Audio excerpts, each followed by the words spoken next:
Imagine traveling back more than 2,500 years to a time when the world's greatest empires rose and fell like waves on the sand.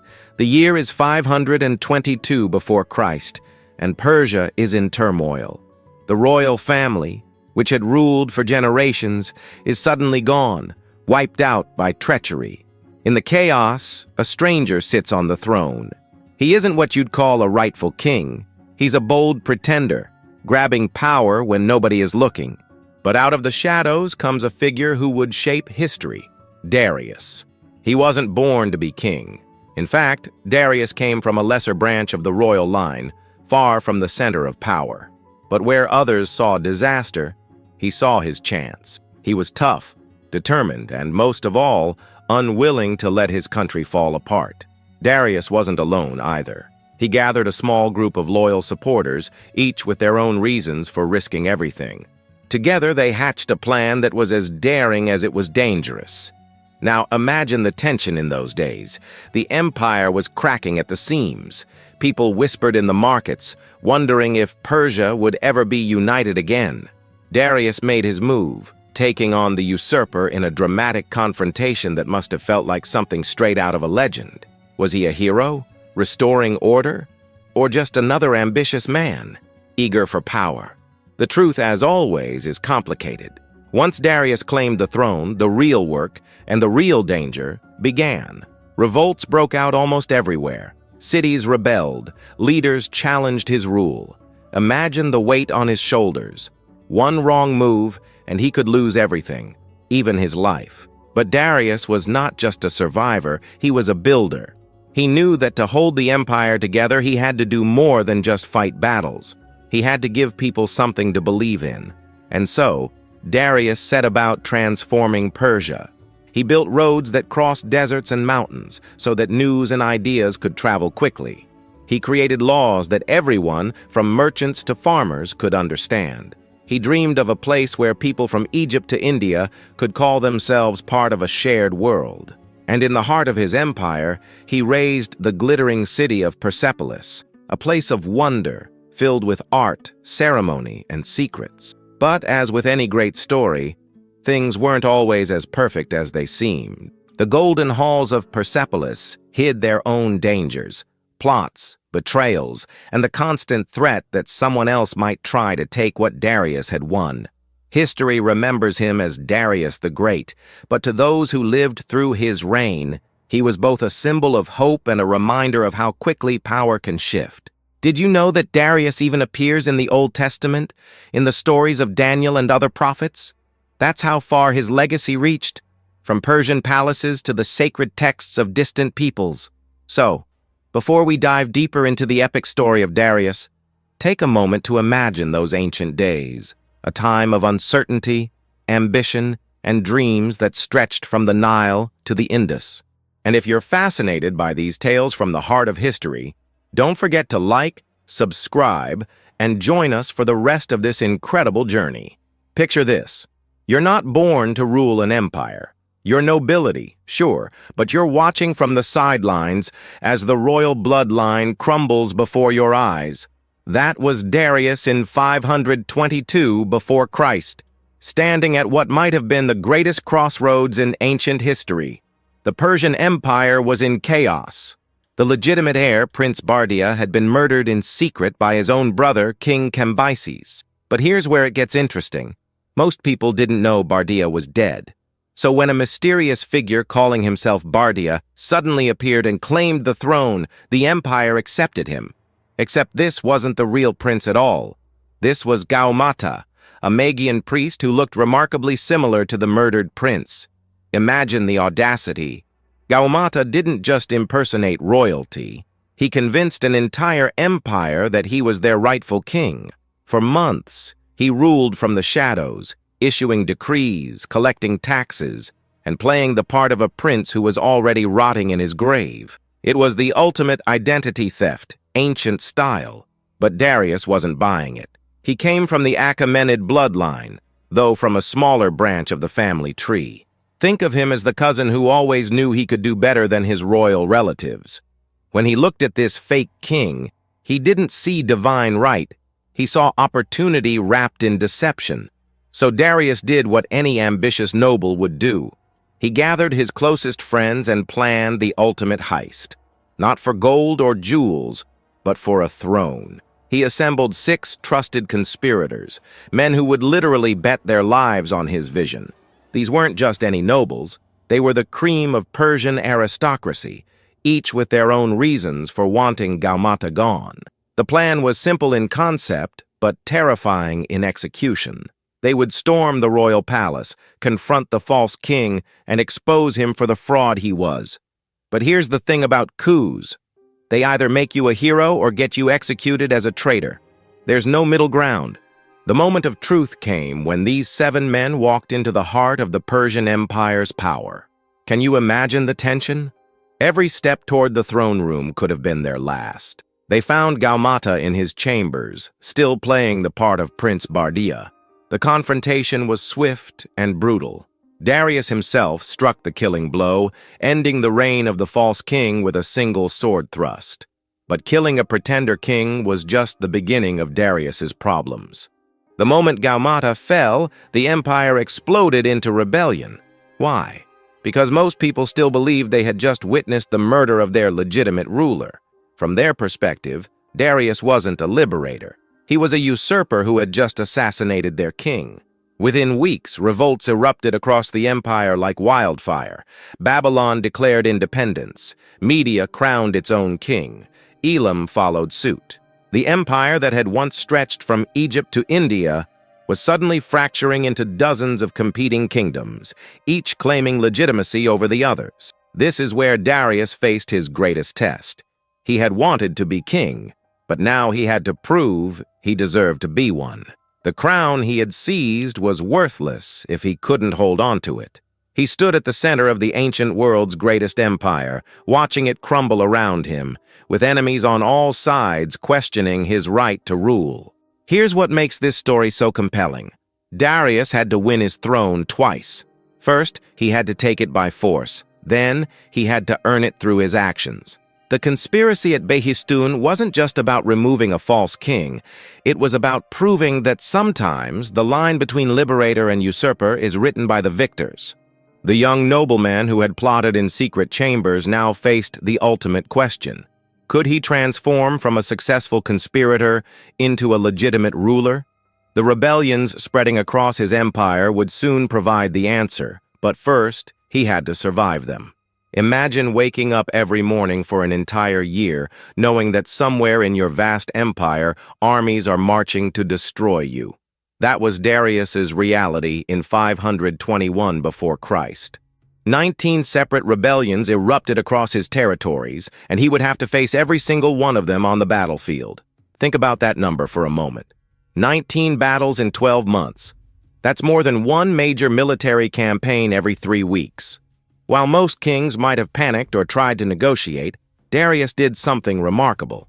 He treated this crisis like a deadly chess game, moving his pieces with calculated precision across a board that stretched from the Mediterranean to the Hindu Kush. His first major test came in Babylon, the jewel of Mesopotamia. The Babylonians had crowned their own king, a man named Nidintu-Bel, who claimed to be the descendant of the great Nebuchadnezzar. This wasn't just political rebellion. It was a declaration that Babylon would rather die than bow to a Persian usurper. The city that had once built the Hanging Gardens and conquered Jerusalem was now preparing to make its final stand. Darius knew he couldn't afford to lose Babylon. If the economic heart of his empire fell, the other rebellions would gain momentum and legitimacy. So he personally led his forces into Mesopotamia, crossing the Tigris River with an army that had everything to prove. The battle was brutal and decisive. When the dust settled, Nidintu-Bel was dead, and Babylon was back under Persian control. But here's what makes Darius's approach so fascinating. He didn't just win battles, he documented them. While his armies were still washing blood from their swords, royal scribes were already carving the victory into stone. Darius understood something that many conquerors miss. Winning the war is only half the battle. You also have to win the story. This brings us to one of the most extraordinary monuments in ancient history, the Behistun Inscription. Picture a cliff face rising 500 feet above the ancient road between Babylon and Media. Darius ordered his craftsmen to carve his version of events into this massive rock wall, making it visible to every traveler who passed beneath. But this wasn't just any inscription. It was a masterpiece of ancient propaganda. The inscription told Darius's story in 3 languages: Old Persian, Elamite, and Babylonian. Why 3 languages? Because Darius wanted every person in his multicultural empire to understand exactly who he was and why he deserved to rule. The message was clear. He wasn't just a usurper who had gotten lucky. He was the chosen of Ahura Mazda, the Persian god of light and truth, and every victory proved his divine right to the throne. But the inscription did something even more clever. It portrayed all 19 rebellions not as legitimate political movements, but as the work of liars and pretenders. According to Darius's version, he wasn't crushing revolts. He was restoring order to a world thrown into chaos by deceivers. Every enemy king became a false claimant. Every rebellion became an act of treason against the natural order. The psychological warfare was as important as the actual battles. When Darius's armies arrived at a rebellious city, the defenders weren't just facing Persian spears. They were fighting against a man who claimed divine backing and had the victories to prove it. Imagine being a rebel soldier looking up at that massive inscription every time you traveled the royal road, reading about how your cause was doomed and your leaders were frauds. Media fell next, then Elam, then Armenia.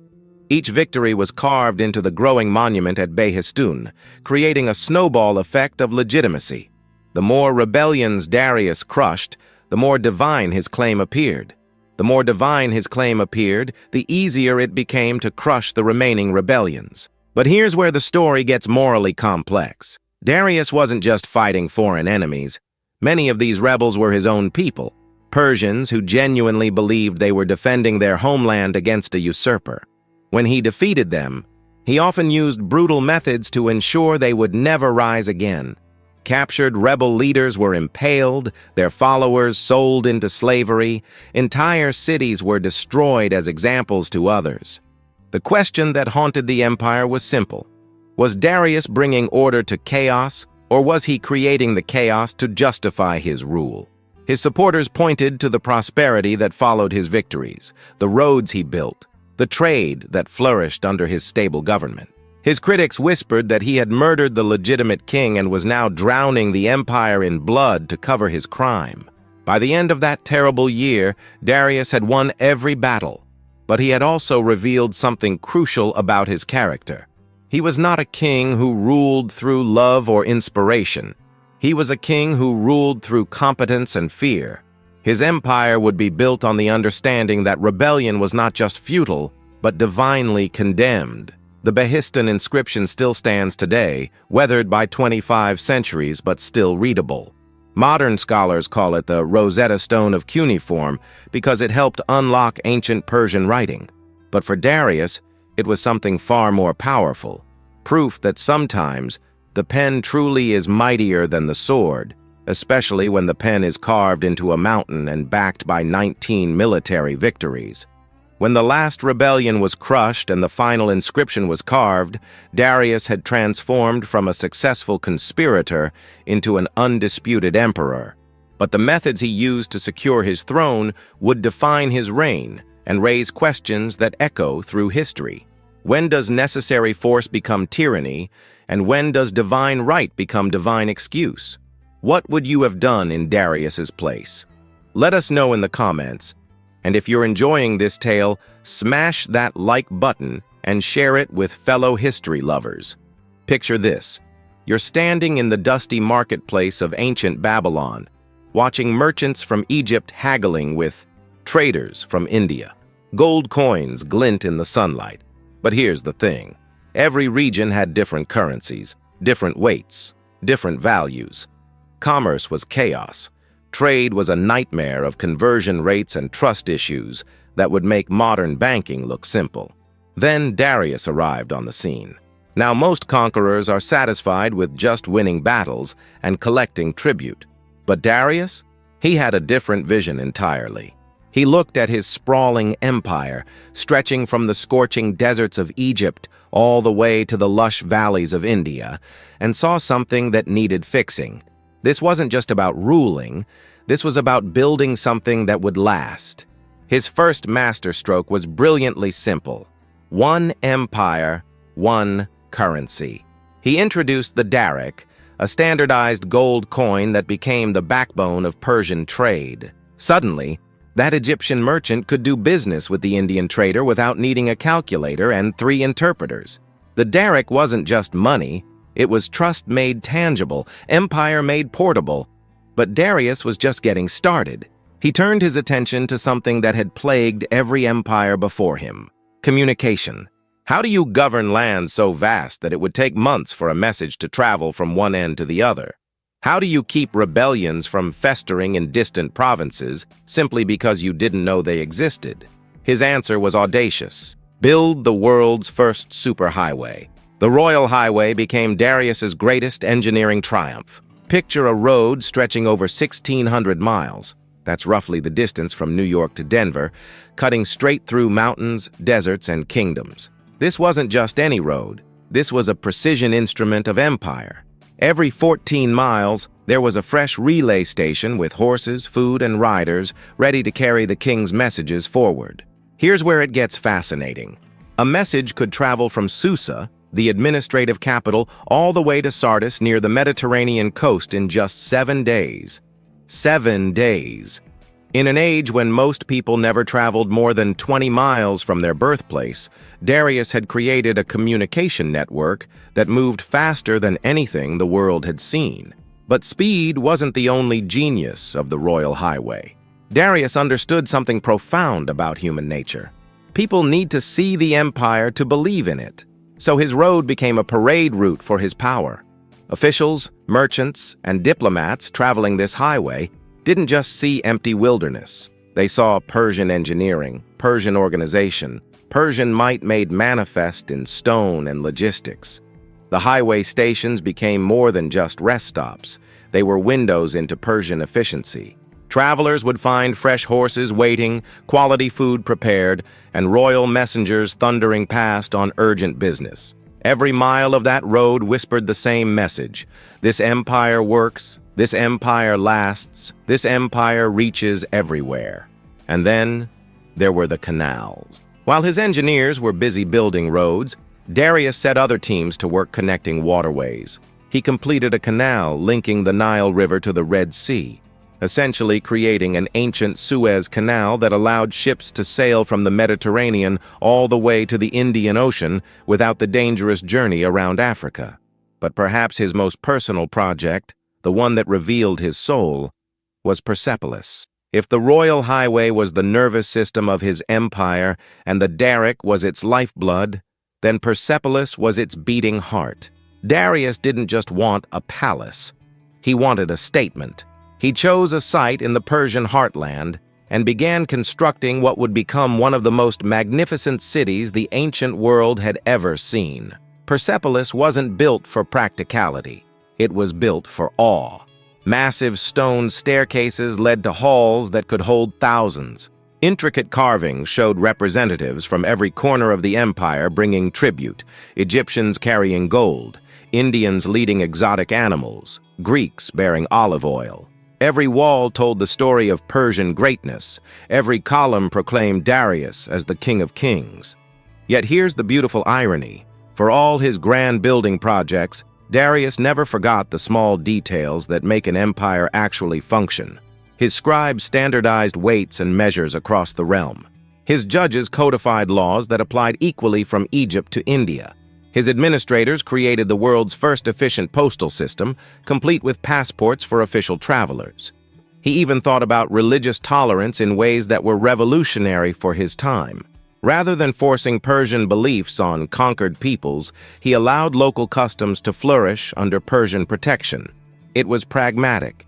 Happy subjects rebel less, but it was also visionary. Darius understood that diversity could be a source of strength rather than weakness. But here's what made Darius truly different from other conquerors. He built for the future, not just for himself.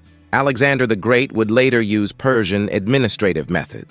The Romans would copy Persian road systems. Even the Chinese would study Persian communication networks. The man who had seized power through conspiracy and held it through warfare was quietly becoming something unexpected, a statesman. His roads carried more than messages. They carried ideas, technologies, and cultures that blended into something new. His coins facilitated more than trade. They enabled the exchange of knowledge across civilizations. Yet for all his achievements, Darius remained haunted by one simple truth. Even the mightiest infrastructure can't guarantee victory in battle. His roads could carry news of rebellion quickly, but they could also carry enemy armies. His wealth could fund massive expeditions, but it couldn't guarantee their success. And somewhere beyond his western borders, in the small city-states of Greece, people were watching his empire grow and wondering if all this Persian might could be stopped by something as simple as citizen soldiers fighting for their homeland. The stage was being set for a confrontation that would test everything Darius had built, not just his armies, but his entire vision of how an empire should work. Imagine being the most powerful man in the world, ruler of an empire that stretched across 3 continents, and then receiving news that would shatter everything you believed about your own invincibility. That's exactly what happened to Darius in 490 before Christ, and the story begins not with a grand battle, but with a small act of defiance that would echo through history. The trouble started in the Greek cities along the coast of what we now call Turkey. These were Persian subjects, the Ionians, who had grown tired of paying tribute to a distant king. They wanted their freedom, and they knew they couldn't get it alone. So they did something that seemed almost laughably desperate. They sent messengers across the Aegean Sea to ask their fellow Greeks for help. Most Greek cities wisely declined. After all, who in their right mind would anger the Persian Empire over some distant cousins? But Athens, proud, stubborn Athens, decided to send 20 ships. 20 ships. To Darius, this was like a mosquito buzzing around an elephant, but it was also something much more dangerous. It was defiance. The Athenian ships helped the Ionians burn Sardis, one of Darius's most important cities. When news reached the king, he didn't just see this as a minor setback. He saw it as a direct challenge to the entire principle of Persian rule. If Athens could aid rebels and escape punishment, what message did that send to every other potential rebel across his empire? Here's where the story gets personal. Legend tells us that Darius ordered one of his servants to remind him 3 times every day, "Master, remember the Athenians." Whether this actually happened or not, it captures something true about Darius's character. He was a man who never forgot a slight, never ignored a challenge, and never left a debt unpaid. But Darius faced a problem that reveals just how vast his empire had become. Athens was really far away. Getting a Persian army to Greece meant crossing the treacherous Aegean Sea, landing on hostile shores, and fighting an enemy on their home ground. It was the kind of military challenge that would test even Persian efficiency. His first attempt was almost comically unsuccessful. In 492 before Christ, he sent his son-in-law Mardonius with a fleet around the northern coast of the Aegean. But the Persian ships ran into a massive storm near Mount Athos that destroyed 300 vessels and killed 20,000 men. The expedition limped home without even reaching Athens. For most rulers, this might have been a sign to reconsider. For Darius, it was just a planning problem that needed a better solution. 2 years later, he tried a different approach.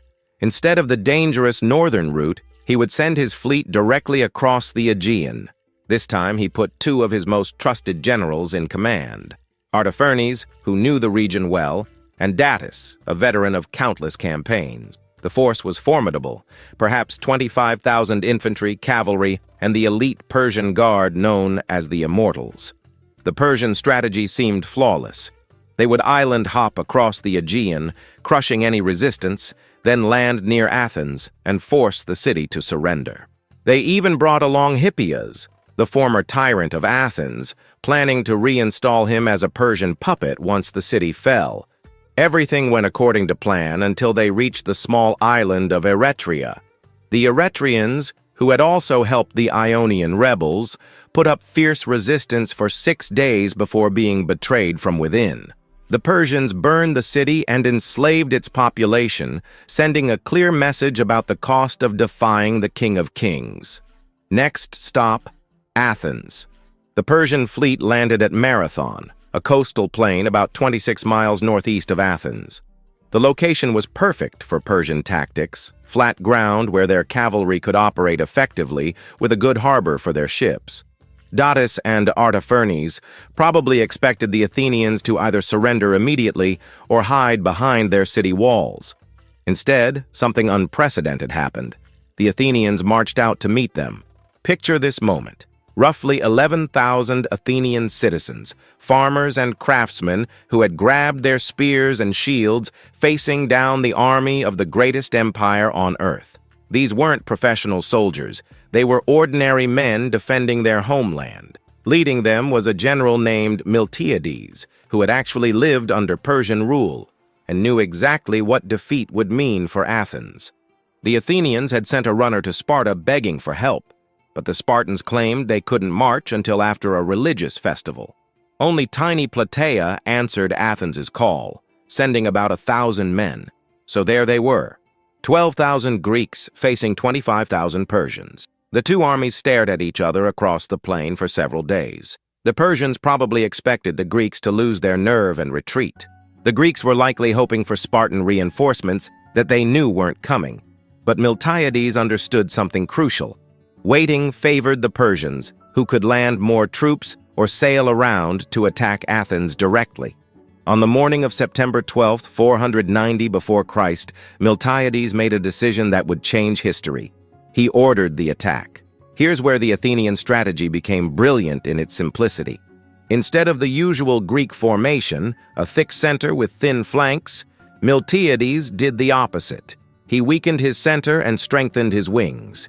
When the two armies crashed together, the Persian center pushed forward as expected, but the strong Greek flanks wrapped around like the arms of a trap. The battle lasted only a few hours, but it shattered something that had seemed unshakable: Persian invincibility. When the dust settled, over 6,000 Persians lay dead on the field, including Artaphernes himself. The Athenians had lost fewer than 200 men. The Persian survivors fled to their ships and tried to sail around Cape Sunion to attack Athens directly, but Miltiades had anticipated this. He marched his exhausted army back to Athens in time to defend the city. When the Persian fleet saw the same soldiers who had just defeated them waiting on the beaches, they gave up and sailed home. The news of Marathon spread across the Greek world like wildfire. The impossible had happened. Citizen soldiers had defeated the professional army of the Persian Empire. But more than that, they had proven something profound about the nature of power itself. Back in Persepolis, when the news reached Darius, it must have felt like a physical blow. This wasn't just a military defeat, it was a crack in the foundation of everything he had built. The empire that claimed divine sanction had been beaten by farmers with spears. The army that had conquered nations had been routed by men fighting for their homes. Darius's response was predictable. He immediately began planning a much larger invasion. This time there would be no mistakes, no underestimating the enemy. He would bring such overwhelming force that resistance would be impossible. The entire Persian Empire would mobilize to crush this Greek insolence once and for all. But here's the cruel irony of power. The very ambition that had made Darius great now worked against him. The planning for his revenge expedition was so massive, so complex, that it took years to organize. There were rebellions in Egypt that needed crushing first, supplies to gather, ships to build, alliances to forge. Darius threw himself into these preparations with the obsessive energy of a man who knew his legacy hung in the balance. He was 64 years old and had ruled for 36 years. Marathon wasn't just a defeat. It was a question mark hanging over everything he had accomplished. But time, the one enemy no king can defeat, was running out. In 486 before Christ, As Darius was putting the finishing touches on his plans for Greek conquest, his body finally betrayed him. Death came not in battle, not in some dramatic confrontation with destiny, but quietly, in his palace, surrounded by unfinished dreams of revenge. The great king who had built roads that connected continents, who had standardized currencies across civilizations, who had created administrative systems that would influence empires for centuries. This same king would be remembered by many Greeks not for his achievements, but for his failure at Marathon. It's a reminder that power, no matter how vast, always has limits. Darius had learned to move armies across oceans and messages across continents, but he had never learned to move the human heart. The Athenians hadn't fought for gold or conquest or imperial glory. They had fought for something the Persian Empire, for all its efficiency, couldn't understand: the right to govern themselves. The shadow of Marathon would fall across everything that came after. Darius's son Xerxes would inherit not just an empire, but an obsession with Greek conquest that would ultimately weaken Persia more than any external enemy ever could. And somewhere in Athens, an aging runner named Pheidippides, the man who had carried news of victory from Marathon to Athens, would spend his remaining years telling anyone who would listen about the day ordinary citizens proved that even the mightiest empire could bleed. The sun was setting over the ancient world in 486 before Christ, when Darius the Great drew his final breath. But his story? That was just beginning to echo through the corridors of time. Picture this. You've just conquered most of the known world, built roads that connect 3 continents, and created an empire so vast that it takes months just to travel from one end to the other. You've standardized currency, established a postal system that would make modern governments jealous, and built a capital so magnificent that visitors still gasp in wonder 25 centuries later. Yet your final years are haunted by a single devastating defeat on a small plain in Greece called Marathon. This was the paradox of Darius the Great. Here was a man who transformed the very concept of empire, who took the raw ambition of his predecessors and refined it into something that resembled what we might recognize today as a functioning superstate. When Cyrus the Great founded the Persian Empire, it was impressive, but rough around the edges. When Cambyses expanded it into Egypt, it grew powerful but unwieldy. But when Darius took control, he didn't just rule an empire, he architected one. Think about the sheer audacity of what Darius accomplished. His empire stretched from the scorching deserts of Egypt to the snow-capped mountains of Central Asia, from the olive groves of modern-day Turkey to the spice markets of India. Managing such a vast territory without phones, computers, or even decent maps required a level of organizational genius that still impresses historians today. But Darius understood something that many conquerors never grasped. Conquest is easy compared to governance. Any ambitious general with enough soldiers can seize territory, but turning that territory into a functioning, prosperous empire, that requires vision, patience, and an almost supernatural attention to detail. His royal road was perhaps the perfect example of this vision. Imagine trying to govern an empire where it takes 6 months for a message to travel from your capital to your furthest provinces. Rebellions could start and finish before you even knew they existed.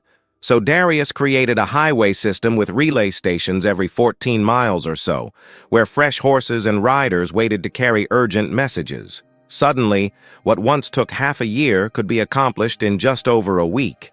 The road wasn't just about speed, though. It was about connection. About making distant provinces feel like they were part of something larger, rather than conquered territories waiting for their chance to rebel. Merchants could travel safely from Sardis to Susa, carrying not just goods but ideas, customs, and cultures. The road became a circulatory system for the empire, pumping life and unity into its farthest reaches.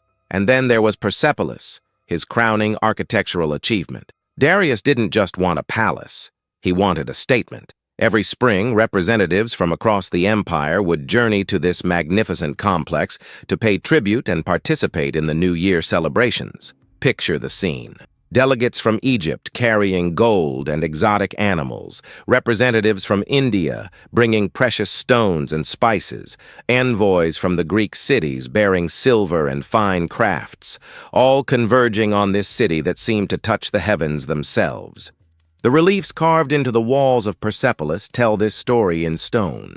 They show processions of tribute bearers, each group wearing their traditional clothing, carrying their regional specialties, all approaching the throne of the King of Kings, with respect rather than the fear you might expect. This wasn't just propaganda, though it certainly was that too. It was a vision of how an empire could function when it embraced diversity rather than crushing it.